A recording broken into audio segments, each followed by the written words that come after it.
one's coming on to me. Yoo-hoo, Mr. Robot! 5 o'clock, get a call to go blading at the skate park down by the mall. Wow. So, y'all really don't want Daria after all, huh? Congratulations!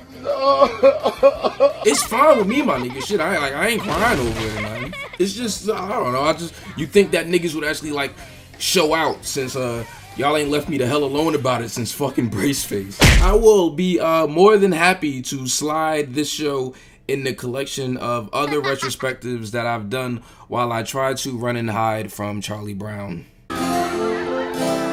Merry Christmas! Oh my god! If this nigga don't leave me the fuck alone, damn, god. My Life as a Teenage Robot is a Nickelodeon animated series running from 2003 to 2009 about Jenny Wakeman, a teenage robot designed to protect the planet. It's one of those, oh, bro, you just unlocked the memory shows, just like everything else I've talked about this year. Listen, I'm happy that I could do that for y'all. I just can't relate because I've been doing these videos for so long that I can't imagine how it feels to wake up in the morning and not think about the buzz on Maggie. Teenage Robot may have only had 3 seasons, but it was an impactful 3 seasons. To the point where there's still so much love for these characters today. They even added Jenny to that Nick All-Stars game. If this ain't the coolest shit. Take this! No! Oh. Wow. Though I prefer the app, Nick Super Brawl, where you can use her to beat the bricks off Timmy Turner. Get your ass out, nigga. Nigga, yeah, nigga. Just for that dog, nigga.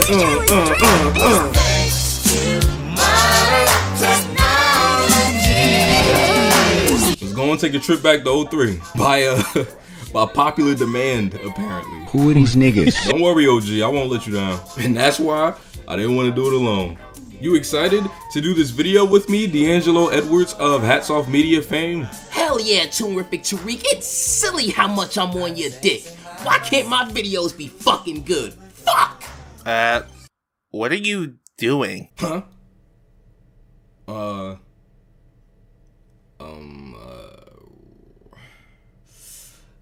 Exit stage left. I think I'm gonna take a break from doing videos for a while. Did you see mine? This ain't televised, they telling lies, but promise I won't. We've been patronized, they taking lives, I'm on my way home. Relax my mind about half the time I'm watching cartoons for knocks, how I'm locked in my room. Of course they resemble my skin when I watch too. Hypnotizing, tannic, how I follow through the vibes. Okay, dreaming mama's proud as if she looks through Penny's eyes. I'm the man of the house like Oscar. You deceive, I believe need Oscar. James Earl when I speak, I'm a Fossa. Gotta swerve in the streets, never block us. I go, feel more, just try make you feel more. Through the halls I felt storms. Looking at me cause I don't like what you like, you feel torn. Should've smacked your like slick back, you ain't seen pimpin' before. For the stars I shoot pimpin', no boy, you best set the score.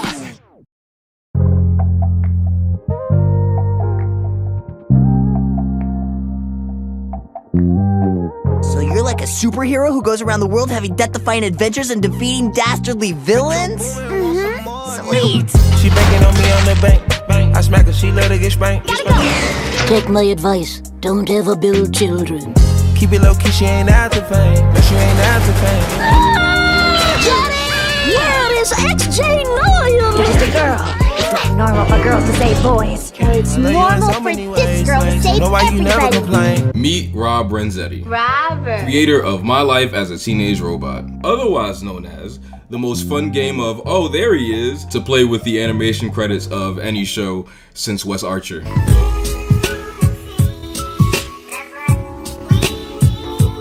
Oh, word?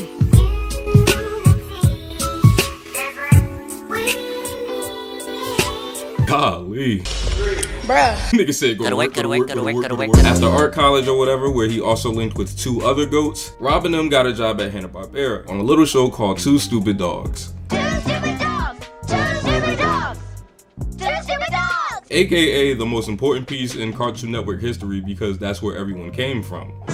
AKA that show where they show the dog's dick. Know how you can tell they're boy dogs?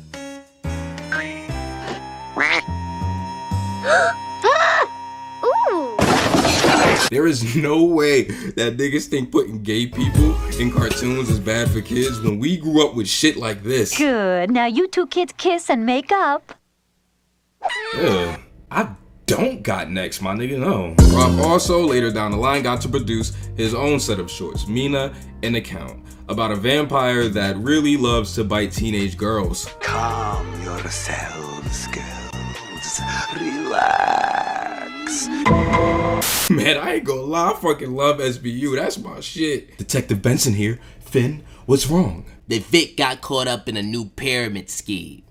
They call them NFTs. Fuck it, I'ma just do this whole video imitating Ice-T. And it was through that It was through that short program, Oh Yeah Cartoons, that Rob made My Neighbor Was a Teenage Robot. Kinda like this title more, man, I ain't gonna lie.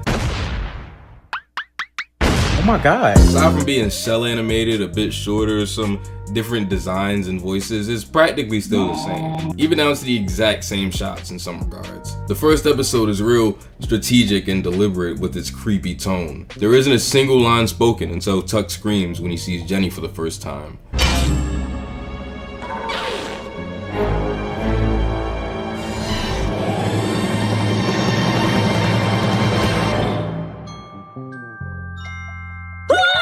So, this is Jenny Wakeman. Oh shit, it's the picture that everyone uses. A robot built with the characteristics of a teenager designed to save the planet or otherwise prevent hostile aliens from annihilating us all.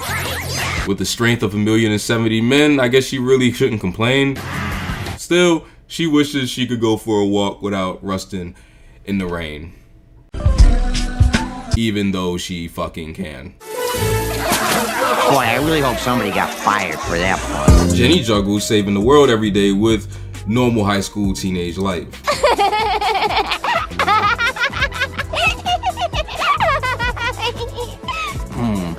Yes. They live in this far out, retro looking future where apparently having a robot as a classmate isn't the coolest fucking thing ever. You shitting me? Like, why is everybody treating this shit so matter of fact? Here I am.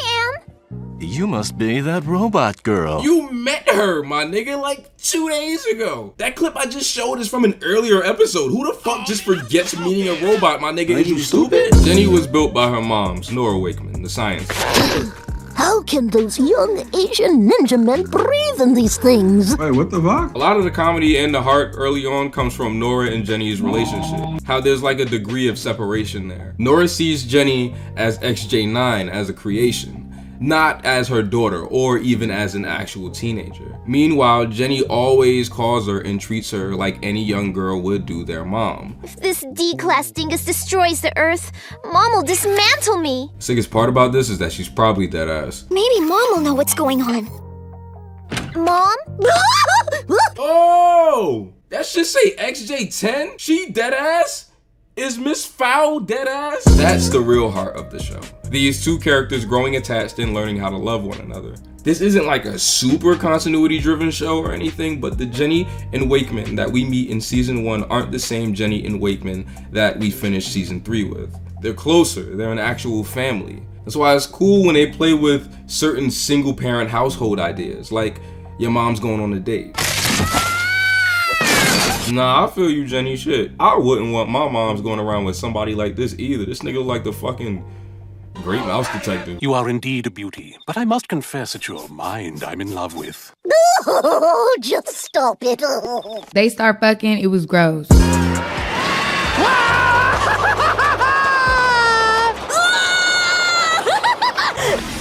I don't got next on none of this shit, bro. Damn.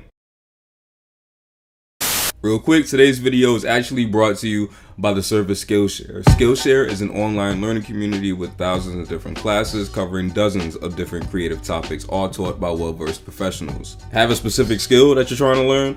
Well, Skillshare is the perfect place to start. From photography and illustrations to graphic design, freelancing, and more, you can find classes that will match your goals and interests. I know I have a lot of new things I want to try out, and Skillshare helps me do that. I know a lot of people watch these while drawing, so I definitely recommend Andy J. Pizza's Find Your Style. 5 exercises to unlock your creative identity. If you're tired of your only artistic outlet being you sketching Bart randomly on the margins of your kitchen counter. We're a little short. Hell yeah. Don't worry, gang, I got you. The first 1,000 people to use the link in the description will get a 1-month free trial of Skillshare, so you can explore your creativity while having to put the bag up. Might as well get on your big brain shit. Just go to Skillshare.com/ToonRificTariq06221 for a 1-month free trial. That's Skillshare.com/ToonRificTariq06221 for a 1-month free trial.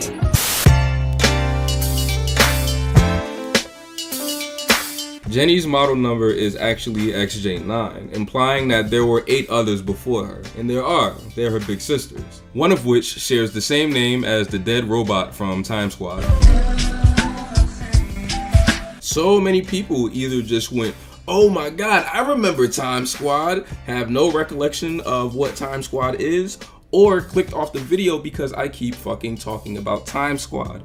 If you're in that last group, please teach the first 2 groups some self-control because nobody should be watching these shits. Jenny, even though designed as a teenager, was only built 5 years ago. And you'd expect this to kind of be an issue for a robot in high school, I guess, and it is, briefly, resulting in probably the most frustrating episode in the history of television. Step away from the toddler, sir! Toddler? What toddler? Oh my gosh. Jenny gets moved to preschool even though she thoroughly explains that she's a fucking teenager. Why doesn't anybody believe her? She's a teenager. She's a robot. Oh, I've seen your kind before. In such a hurry to be all grown up. But you have to learn to crawl before you can walk, sweetie. As a kid around the same age as these kids, when this shit came out, I remember screaming at my fucking television. This shit had my little ass hot, yo. She's all metally. Man, shut the fuck up, bitch. Fuck this nigga. But I am the robot. I am the robot. I am the robot. How is this not racist? Or like, whatever the machinist, what's the robot one? Fuck. This shit is like the robot equivalent of when SpongeBob called Sandy the N-word on stage. This is so stupid. He said the S-word. What? Shit? Did she say shit? I didn't hear her say shit. Did she say it? And then she beat the fuck out them little niggas at the end, which leads to them actually respecting her. Oh, that's a slippery slope, my nigga. I don't know. They ain't gonna let you get that one off in 2022, G. No. The true inciting incident of the series is when Jenny meets her 2 best friends, Brad and his younger brother, Tuck. Whoa! Look at that! And those! Look at those shoes. Ew. Brad's characterization in the first season is definitely my favorite version of him, and probably my favorite character in the entire show, to be honest. What's up, Bonnie? Hi, Brad. What's up, Jarvis? Hey, Big B. What's up, Jenny? Howdy, partner. Like, he's not a loser, but he's not super popular. He's kind of like me in high school. Like, I wasn't the shit. Niggas still ain't want to give me the ox because they knew I just play SWV the whole time, but like I wasn't some bum ass nigga. The entirety of season 1 is just him being like a cool, chill guy, but like season 2 immediately turns him into a fucking loser. Attention, the arcade will be closing in 1 hour, so will the loser in front make up his mind? Is he going to sulk all night or come in and have some fun? Like, holy fuck. And by season 3, I guess he's stupid now? I suppose I'm not mechanically inclined enough. Like, the nigga wasn't like a fucking brainiac before, but like, they play it up super crazy at this point. If you'd like to make a call, please hang up and try again. Will you go out with me? No. Oh man, what have they done to my fucking boy? If there's one thing that I do appreciate about how they handle Brad, it's his relationship with Jenny. They never make the 2 of them cross any lines. Anytime one of them is upset at the other, you always really feel it. Their connection is real, like it's really genuine. And I really appreciate that they just kind of keep it a friendship. In that wild ass season 3 episode where Brad almost marries the biker girl, like on some crazy shit, Jenny isn't jealous or anything. She's just really gonna miss her friend. Like, it's so sweet. What the fuck? I guess this is it then. What do you mean? Well, we won't be hanging out at Mesmer's much if you're halfway across the galaxy. We'll see each other around, I'm sure. Well, good luck, Brad. And congratulations. Aww. Too bad y'all wrote him to be a fucking dumbass. I ain't forget nigga shit. What I also still like throughout is that Brad just willingly chills with his younger brother. Like, they never treat him as a liability. Like, it's uncool to hang out with a kid. Life is about more than hot dogs and pretzels. I'm not a pretzel, though I am a little salty. Nice. Tuck was also a favorite of mine, and thankfully he stays consistent. Tuck is the kind of friend to say shit like this. Well, I guess it isn't so great being a teenage robot if you can't feel. You've got no feelings, you've got no feelings. I know your mama raised you in a barn, but around these parts we have some decorum, okay? There's one thing I remember from the show is that this nigga wanted some robot box bad as shit. Golly, was this nigga Sheldon starving. Oh my, come on, let's get something. Hey there, Jenny. No doubt you've heard about the Sadie Hawkins dance. You know, girls ask the boys. Don't bother, Sheldon. Mom already told me, no boys. Golly, starving Marvin like shit. You say something? Huh? What the? You alright? Sheldon actually wants to be with Jenny because she was the first person to be super nice to him. Not because he is super attracted to robots. Still, don't do that, my nigga. What the fuck? I remember him putting this like bum ass super suit on and like tricking Jenny into thinking that he was a super robot so he could manipulate her into duffing his shit. Y'all remember that? Well, he's a little shy, so I don't... I said you have to introduce me. I guess I never realized how much of a through line this Silver Shell shit was. Like, I remember Sheldon making and wearing the suit, but I don't remember it coming back for multiple episodes. I think it's a cool way to keep Sheldon and Jenny together even when he's not technically in the stories. But the longer it goes on, the worse of a person this makes Sheldon look. Like, I'm gonna be honest, like, what the nigga Tyler the Creator say? She don't wanna fuck you, nigga? It's not gonna get you that ass. I'm sorry to tell you, bro. Niggas gotta hurt your feelings one time for the one time. I showed it! And don't give a fuck. And of course, you can't have anything taking place in high school without the bona fide early 2000s mean girl antagonist. And that's where the Crush Cousins come in. Britt and Tiff, the two stylish, school-based villains who hate Jenny because she snitched on them by accident for some shit that they did to her anyways. Hey, this must be what caused my malfunction. Well, what have we here? Now, where have I seen one of these before? That titanium twerp! We should have known she'd rat us out. From now on, that team machine is public enemy number 1. And Cree Summer doesn't play the black one. Progress? Kinda. That last stunt was cruel, even for them. I'm still pulling feathers out of my memory banks. But how can we top it? We make their worst fears come true. First, we paint you black. Dude, what? It's enough running around. Let's see some more weapons.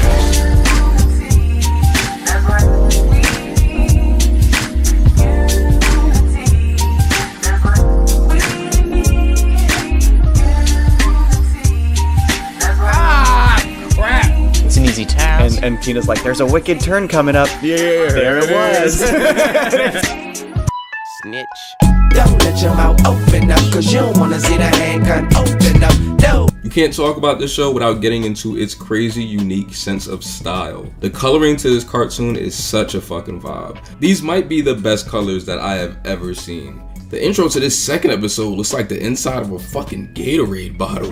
That might honestly be my favorite aspect, but the character design game in this thing is so crazy. Look at this Mickey Mouse thing going on with Jenny's ponytails. No matter which way she turns, they stay on the same side of her head. Even on the character animation side of things, look at this very creative way that they show that Jenny's embarrassed. This shit is crazy. If you don't love anything about this cartoon, you're gonna love looking at it. Every background character, supporting character, incidental, everybody just has like a super identifiable design. It's such a strategically crafted looking cartoon. Alright, I found myself. I did what I had to do. Now you talk. The art style is definitely the best thing about the show. This was one of the first shows I saw as a kid that made me think about stuff like art direction and style. It's crazy how set in black and white your taste is as a kid, because for me, you were either good or you were boring. Like Samurai Jack or Rocket Power, you decide what you want to be. It was also weird to see this kind of thing on Nickelodeon. Something I've realized as I've been doing these reviews is that when I was a kid, Cartoon Network and Nickelodeon both had a certain in-house style for their shows. Cartoon Network was hanging with Gindi and Craig style stuff for the most part, while Nick kicked it with Elmer and Klasky Chupa. Funny enough, it was during this time that I think that Disney Channel experimented the most. Brandy looked nothing like Dave, which looked nothing like Maggie, which looked nothing like Jake Long. But I'm getting off track. Basically what I'm trying to say is that this show looked too cool to be on Nickelodeon. The color palettes, the character design, heck, even the music had a great vibe to it. Ginny was one of the first characters I ever learned how to draw from memory. And that's just because she's so fun to draw. Like, all the characters look like they're just super fun to draw. Imagine being excited to draw what you were paid to draw. Couldn't be me. I'm so sick of drawing anniversary photos. But anyway, when well-designed characters come together with amazing color design that sets the mood perfectly, and backgrounds that somehow feel both fresh yet ripped straight out of the 30s, you got a recipe for a timeless show. One that will always look good. If I had to pick a favorite design besides the Crust Cousins, cause that's too easy, I would say that my favorite designs are the biker gang that Ginny fights, and Red Hot Ginny, which I wish made more of an appearance because it's a great look. This show is definitely in my top 10 art styles, and it's pretty easy to see why. If you were a fan of the show as a kid, rewatching the first few episodes as an adult can feel a lot like what I like to call checking the boxes. Meaning every episode they add a new element to the show that you remember until it finally feels whole in your mind. Like it's checking the boxes in your mind of all the miscellaneous stuff that you remember. Like, okay, I remember that.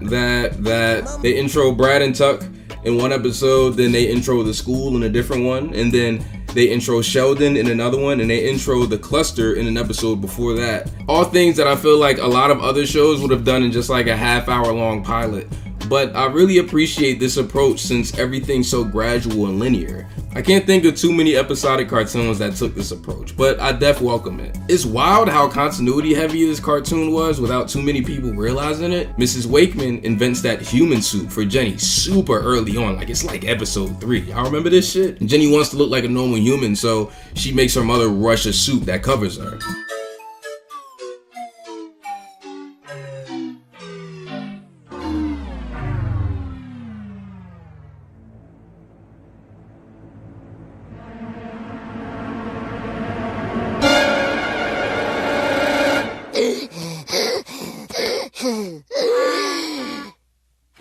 Man, that shit flopped harder than me.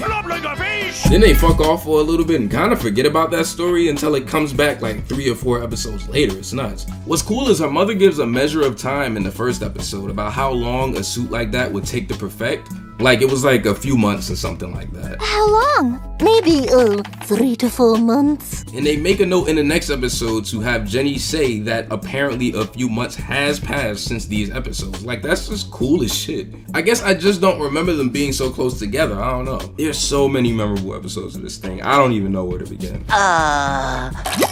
Ew. Huh? Oh. I gotta go!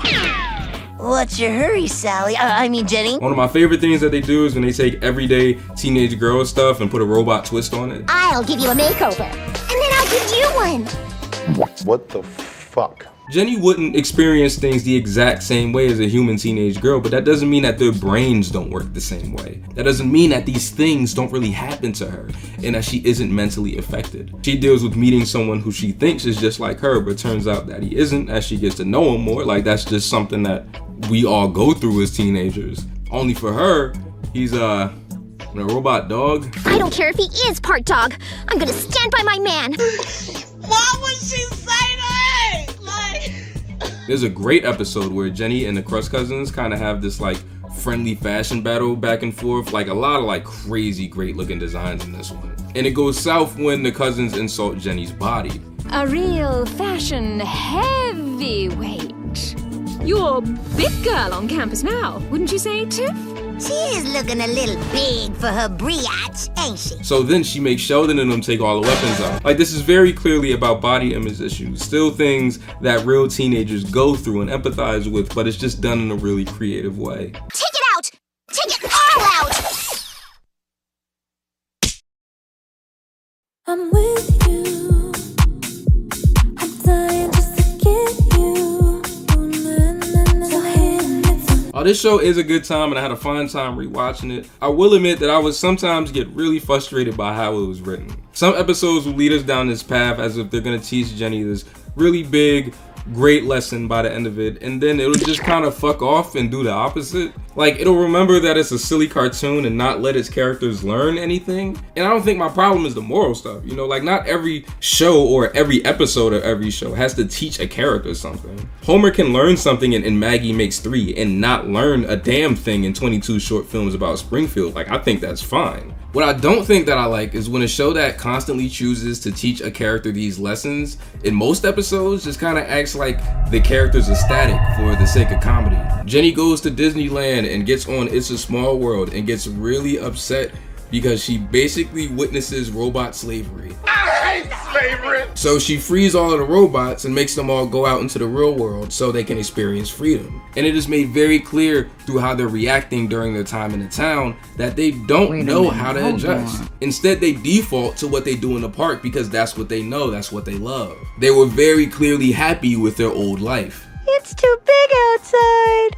We like it better in here where it ain't so big. So like my brain tells me that the natural progression of this story is someone coming to Jenny and just kind of being like, fam, did you ask them if this is actually what they wanted? Then Jenny would realize that they were fine just the way that they were, and that niggas don't gotta like change how they live just because of what you think is best for them. I don't know, maybe it's just me, maybe I'm tripping, but I just feel like that's just the right story move in my eyes.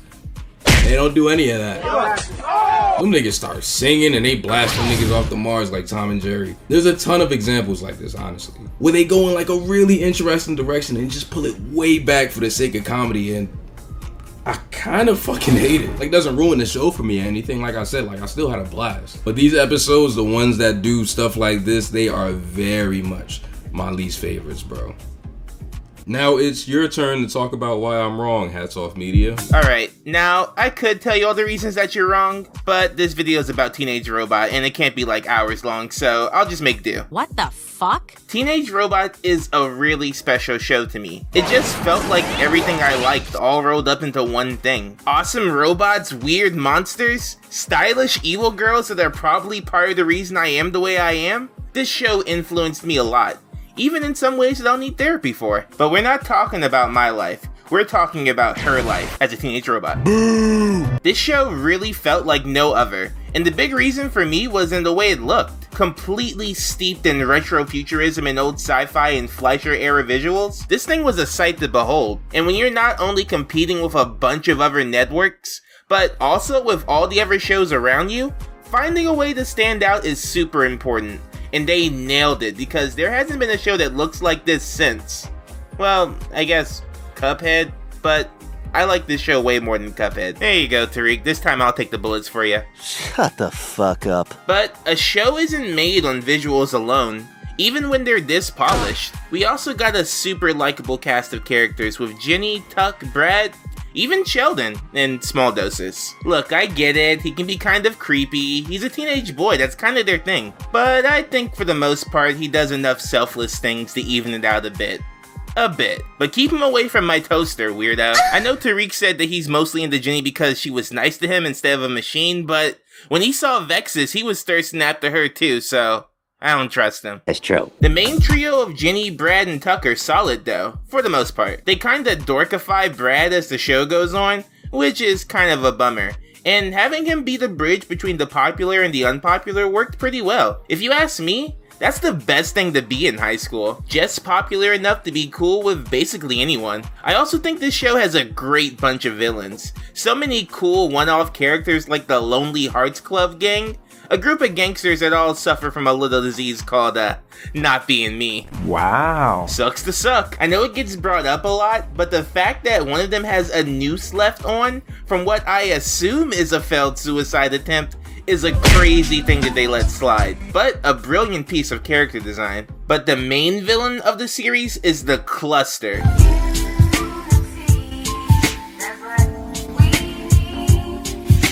Which is basically what you get when you combine every single B-movie sci-fi baddie into one. A giant race of robotic, bug-like aliens led by the evil Vexus. voiced by the iconic and always fabulous Eartha Kitt. That's Yzma for you uneducated. Everything about the cluster is a perfect foil to Jenny. Sharp designs contrasted with the friendly round parts of Jenny's body, harsh greens and yellows to show how alien they are, while Jenny is usually colored in a friendly looking blue. And most of all, their single-minded goal of destruction and oppression, perfectly conflicting with the ideas of finding yourself and freedom that this show promotes. And it's cool because as the show progresses, they go from a huge threat to a reasonable one, all the way down to basically a joke after Jenny beats Vexus off her own planet. Like Tariq says, there is a loose continuity that I think works well for this kind of show. It would be nice if the lessons the characters learned stuck a bit better, but I kinda prefer it this way. Definitely could have been worse. And I know they don't always follow through with the moral,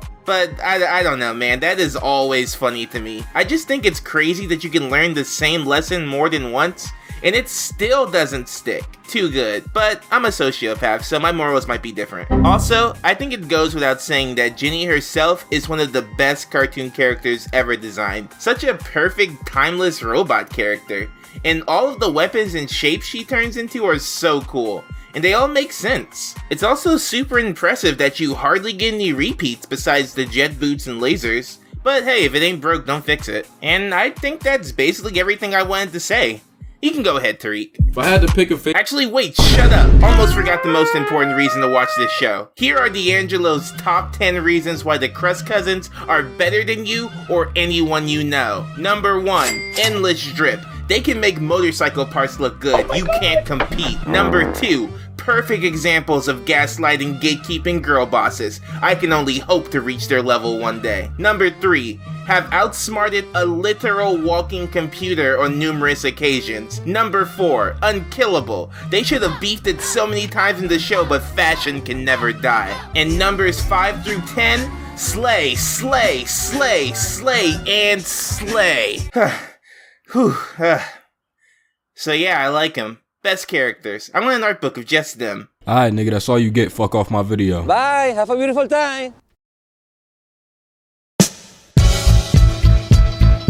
If I had to pick a favorite episode, it'd probably be Armageddroid. That's the one where we find out that Nora was a part of the Skyway Patrol, which is another entity in this series that I don't feel like describing. Boy, you sure were on a lot of magazine covers back then. Oh, you don't know the half of it. Remind me to show you my science friction swimsuit issue sometime. Ew. Why would you offer to show that to 2 minors, you crazy old weird white-haired fuck? But really, the true peak of the series is the fucking movie, Escape from Cluster Prime. Desperate times call for desperate measures. Hey, I finally got next.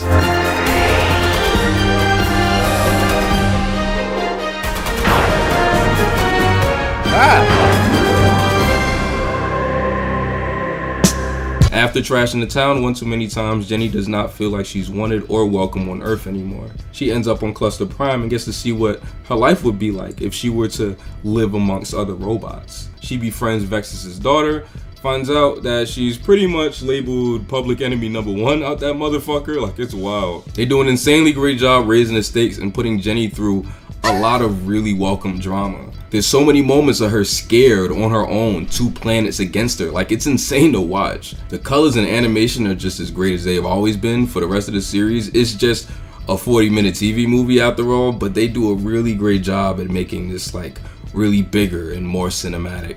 I think the only thing that I don't like are some characters walking through like CGI environments. This shit kind of remind me of Popeye versus Sinbad the Sailor, but there's a little something off here, man. I don't know.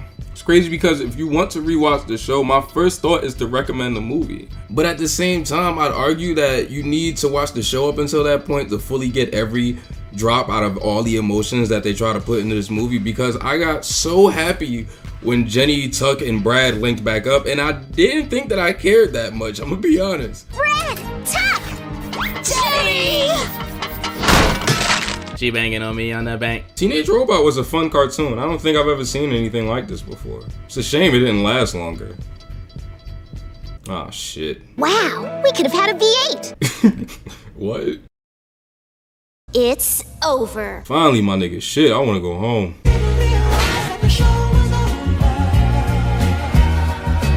So, My Life as a Teenage Robot completed a solid 2-season run by the end of 2005. Then, out of fucking nowhere, 3 years later, they dropped an entire unaired season on Nicktoons Network, which nobody was checking for unless they wanted their daily dose of yakety yak.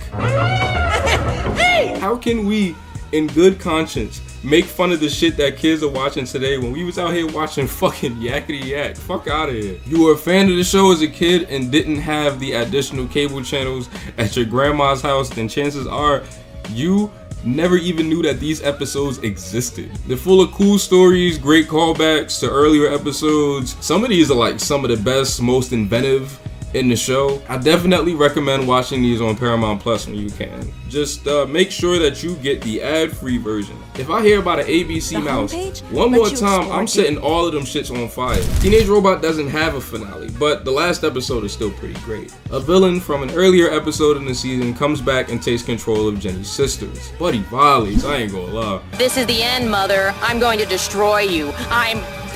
Oh, who am I kidding? I can't even be evil in a convincing way. He makes them all try to kill Wakeman, and he finally gets control of Jenny so she can finish the job. But she outsmarts him, resulting in a moment that I really fucking love.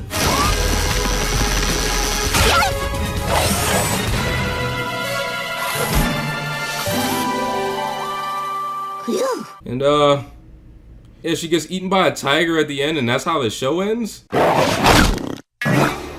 Jenny, did you forget to feed the tiger?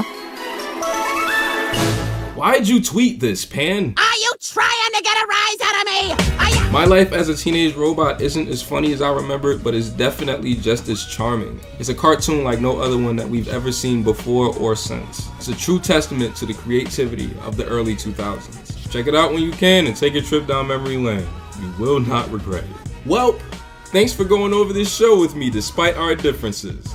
I love you, HatsOffMedia. I love you too, Toonrific Tariq. They start fucking, it was gross.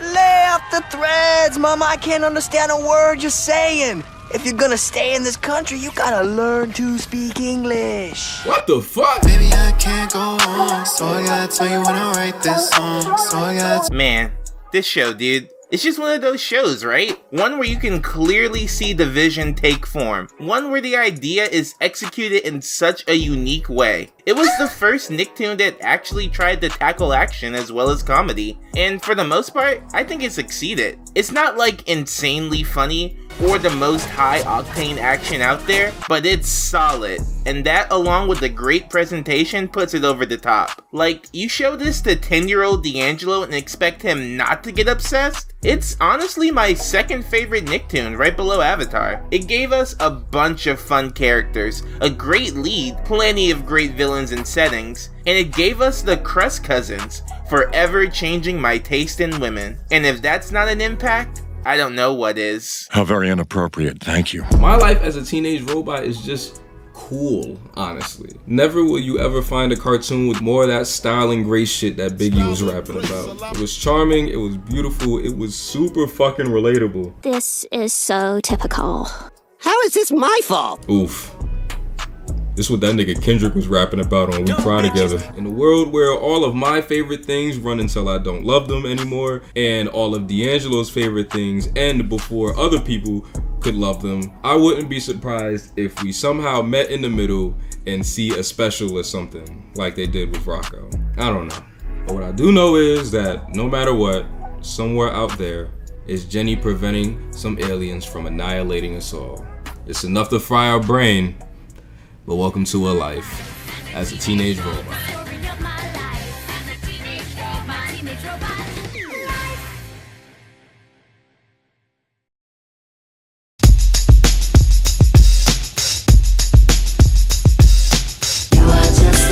I'm just a human.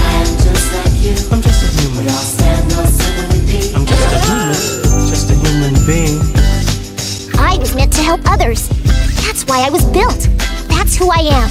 When you wipe, do you look at the tissue? Most folks do, it ain't even an issue. I may not win any popularity contests back home.